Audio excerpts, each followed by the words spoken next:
저는 음식을 먹을 때 계란을 꼭 먹는데요. 특히 아침에 바쁠 때는 계란 프라이를 먹거나 삶아서 먹거나 합니다. 그런데 사람들이 계란 노른자는 많이 먹으면 안 좋다고 하기도 하고 달걀과 같이 먹으면 안 되는 음식들이 있다고 하는데요. 계란은 어떤 음식과 먹으면 안 되고 또 같이 먹으면 좋은 음식은 어떤 것이 있을까요? 계란은 우리가 일반적으로 생활하면서 가장 접하기 쉬운 식품인데요. 단백질도 풍부하고 운동을 하는 사람들이나 육류가 아닌 음식물로부터 단백질을 섭취하려고 하는 사람들에게 필요한 식품입니다. 계란을 완전식품이라고 부르는 이유는 양질의 단백질과 무기질, 비타민 등 여러 가지 영양소가 많기 때문인데요. 달걀의 경우 칼륨, 칼슘, 철분뿐만 아니라 각종 비타민들이 들어있고 특히 노른자에는 뇌 건강에 좋은 콜린이라는 성분이 있습니다. 이렇게 달걀은 우리의 건강을 유지시켜주는 매우 고마운 음식이기는 하지만 달걀을 먹을 때 같이 먹으면 위험한 음식들이 있는데요. 계란을 먹을 때 어떻게 먹어야 더 많은 효과를 얻고 독이 되지 않는지에 대해서 알아보고자 합니다. 평소에 계란을 많이 드시거나 운동 때문에 드시는 분들, 그리고 노른자를 먹으면 건강에 좋지 않다는 이야기를 들으신 분들은 이번 시간에 정확한 정보를 알아가시길 바랍니다. 계란의 노른자는 콜레스테롤을 높이기 때문에 많이 먹으면 안 되는 것으로 널리 알려져 있습니다. 반면에 노른자에 있는 레시틴 성분이 콜레스테롤을 낮춰주기 때문에 많이 먹어도 상관이 없다고 하는 사람들도 있는데요. 과연 어떠한 것이 사실일까요? 달걀 노른자 한 개에는 약 200mg의 콜레스테롤이 들어있는 것으로 알려져 있습니다. 보통 음식으로 섭취하는 콜레스테롤의 하루 권장량은 300mg인데 달걀 2개를 먹으면 그 기준이 훨씬 넘어버리게 되죠. 우리는 눈에 보이는 달걀만을 생각하는데 오히려 빵이나 아이스크림, 면 종류, 전과 같은 음식들에 보이지 않는 형태로 이미 많이 들어가기 때문에 식습관에 따라서 인지하지 못하고 많이 섭취하는 경우가 있습니다.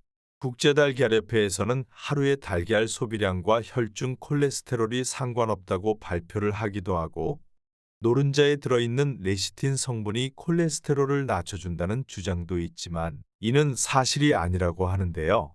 레시틴 때문이 아니라 달걀에는 지방이 많지 않고 불포화 지방이 더 많기 때문에 콜레스테롤이 많이 올라가지 않아서라고 합니다. 그리고 음식으로 섭취하는 콜레스테롤은 우리 몸에서 약 50% 정도만 몸에 흡수되고 콜레스테롤이 많이 흡수되게 되면 오히려 간에서 합성을 억제하기 때문에 혈중 콜레스테롤은 우리가 우려하는 만큼 올라가지 않는다고 합니다. 그리고 평소 내가 얼마나 콜레스테롤을 섭취하느냐에 따라서 달려있기도 한데요. 평소에 많은 콜레스테롤을 먹는 사람은 달걀을 더 먹는다고 해서 혈중 콜레스테롤은 전혀 올라가지 않는다고 합니다. 그렇기 때문에 현재 달걀을 먹고 있는데 고지혈증이 없다면 그대로 유지하고 만약에 달걀을 규칙적으로 먹고 있는데 고지혈증이 있다면 커피나 케이크, 기름, 고기 등과 함께 달걀 섭취를 줄이거나 노른자를 적게 먹으면 된다고 합니다. 특히나 심장병이 있는 환자라면 본인의 콜레스테롤 수치에 따라 주치의와 꼭 상의하여 결정하는 것이 좋습니다. 계란을 먹을 때는 프라이를 하거나 삶아서 먹는 등 다양한 방법으로 드시는데요. 삶은 계란을 먹을 때 목이 막히는 경우가 있어 마실 것을 찾는 경우가 종종 있습니다. 하지만 계란을 드실 때 녹차나 홍차와 같은 차 종류는 피하셔야 하는데요. 녹차의 잎에는 많은 양의 탄닌산이 있습니다. 계란을 먹은 후에 녹차를 마시게 되면 탄닌산이 단백질과 결합해 장의 운동을 느려지게 하면서 영양소의 흡수도 방해를 하며 변비까지 일으킬 수 있게 되기 때문입니다. 때문에 마실 것이 필요하시다면 물을 드시는 것이 좋고 평소에 차를 많이 마시는 분이라면 달걀을 먹은 후에 최소 1시간 정도는 지난 후 마시는 것이 좋습니다. 두 번째로는 두유입니다. 두유의 주 재료인 콩에는 성장에 도움을 주는 리신과 키립토판이라는 성분이 많이 있는데요. 또한 트립신이라는 성분이 있어서 계란 흰자의 란송단백과 결합하여 영양소를 파괴시킵니다. 두유나 콩은 계란과 궁합이 맞지 않고 서로가 가진 영양소의 가치를 떨어뜨리기 때문에 함께 먹는 것은 피해야 합니다. 세 번째는 약입니다. 보통 약을 드시기 위해서는 식사를 해야 하는데 식사 대신 계란을 먹고 약을 복용하는 경우가 있는데요. 계란은 단백질 함량이 높기 때문에 계란을 먹고 난 후에 약을 복용하게 되면 위장에 큰 부담을 주고 소화장애 및 염증을 악화시킬 수도 있습니다. 특히 소화기관에 질병이 있거나 설사를 하고 있다면 계란을 먹은 후에 약을 절대로 복용해서는 안 됩니다. 마지막으로는 감입니다. 계란을 감과 먹게 되면 식중독에 걸리거나 급성 위장염을 일으킬 수도 있는데요. 심한 경우에는 급성 염증 반응, 결석, 중풍과 같은 질병들의 발생 위험률이 현저히 높아집니다. 가천대학교 길병원의 한 영양 전문가에 의하면 실제로 계란이 들어간 반찬과 감이 포함된 후식이 식단으로 나가는 경우가 있었지만 큰 문제가 일어난 적은 없다라고 했는데요. 이러한 속설이 생긴 이유는 감에 있는 탄닌이라는 성분이 단백질의 소화 기능을 떨어뜨리기 때문입니다. 탄닌이라고 하는 것은 감에서 떫은 맛과 쓴맛을 내는 화합물인데요. 입이나 위와 같은 소화기에서 단백질과 엉켜져 덩어리를 만들기 때문에 소화가 안 되거나 적은 확률이기는 하지만 결석을 만들 수도 있다고 하는 것입니다.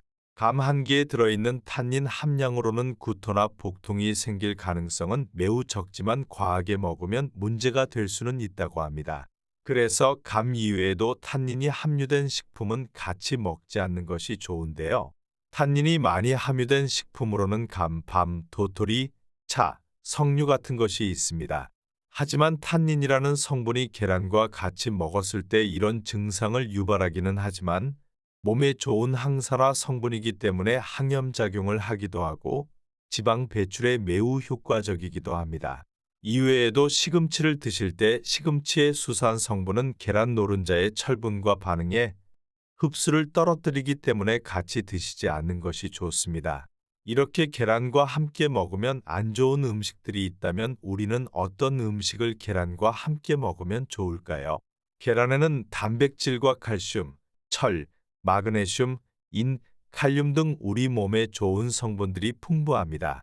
최근에는 면역력 강화 식품으로도 선정됐는데 대한영양사협회 이영은 회장은 계란에는 면역력을 높이는 7가지 영양소가 들어있다고 밝히기도 했습니다. 하지만 이렇게 완벽한 식품이라고 불리는 계란에도 비타민C와 식이섬유 등이 부족해 영양 균형을 이루는 다른 음식과 함께 먹어야 더욱 좋다고 하는데요. 특히 야채와 함께 먹으면 카로티노이드의 체내 흡수율이 500% 이상 증가한다는 연구 결과가 있습니다. 여기서 카로티노이드란 지용성 비타민으로 달걀 노른자에 있는 지방 성분과 섞여 흡수율을 높여주는 역할을 합니다. 카로티노이드는 빨간색과 노란색, 주황색 계통의 과일 및 채소에 풍부하다고 알려져 있는데 장의 벽에서 흡수되면 비타민 A로 바뀌어 간으로 운반하는 역할을 하기도 합니다. 또한 시각 기능을 유지하고 산화를 방지해 노화를 늦추는 효과뿐만 아니라 폐 기능 강화는 물론 항암 효과까지 있는 것으로 알려졌는데요. 이러한 효과를 얻기 위해서 계란은 어떠한 음식과 같이 먹으면 좋은지 알아보도록 하겠습니다. 달걀과 같이 먹으면 좋은 첫 번째 음식은 부추입니다. 부추는 혈액순환을 촉진하고 몸을 따뜻하게 하며 무엇보다 정력에 좋다고 알려져 있는데요. 계란과 부추가 만나면 몸의 기혈을 풀어주고 통증을 멈추며 신장을 튼튼하게 해주고 치질 개선, 통증 개선에도 효과가 있는 것으로 널리 알려져 있습니다. 그 다음으로는 피망인데요. 피망에는 계란에 부족한 비타민C와 식이섬유가 풍부해 부족한 영양소를 보완할 수 있습니다. 또 비타민 A, B1, B 등이 있어 콜레스테롤 배출에도 좋은데요. 계란과 피망을 함께 조리하면 맛과 영양, 색감까지 모두 잡을 수 있기 때문에 꼭 같이 드시면 더욱 좋습니다. 세 번째로는 토마토입니다. 지금까지 알려진 바로는 토마토가 계란과 최고의 궁합을 자랑하는 음식입니다. 계란에 부족한 비타민C와 식이섬유를 토마토가 채워주고 토마토에 부족한 단백질을 계란이 채워주는데요. 특히 토마토에는 항암 효과가 탁월한 라이코펜 성분이 존재하는데 열을 가해 조리하면 흡수율을 5배나 높일 수 있습니다. 이외에도 브로콜리나 고구마의 경우에 달걀과 함께 드시면 좋은데요. 식이섬유가 다량 함유된 브로콜리와 고구마를 계란과 함께 섭취하면 영양소를 골고루 섭취할 수 있는 동시에 장운동을 활발하게 해주기도 합니다. 또한 계란은 상대적으로 칼슘이 부족하기 때문에 치즈와 함께 드시는 것도 좋은데요. 우유와 달리 치즈는 유산균이 발효되면서 단백질이 감소하기 때문에 계란을 치즈와 함께 섭취하면 영양학적으로 잘 맞는 음식입니다. 이번 시간에는 달걀에 대해서 잘못 알려진 상식과 어떠한 음식과 같이 먹으면 좋은지, 그리고 절대로 같이 먹으면 안 되는 음식이 있는지에 대해서 알아보았습니다. 같은 음식을 먹더라도 다른 음식과의 궁합을 생각하여 더욱 건강한 삶을 사시길 바랍니다. 이번 영상이 도움이 되셨다면 좋아요, 구독, 알림 설정까지 부탁드립니다. 여러분들의 관심은 영상을 제작하는 데 큰 힘이 됩니다. 이 영상이 도움이 되셨다면 주변의 소중한 분들께 공유해 주세요. 여러분들의 인생이 황금빛으로 빛나기를 언제나 소망합니다. 오늘 하루도 건강하시고 행복하세요.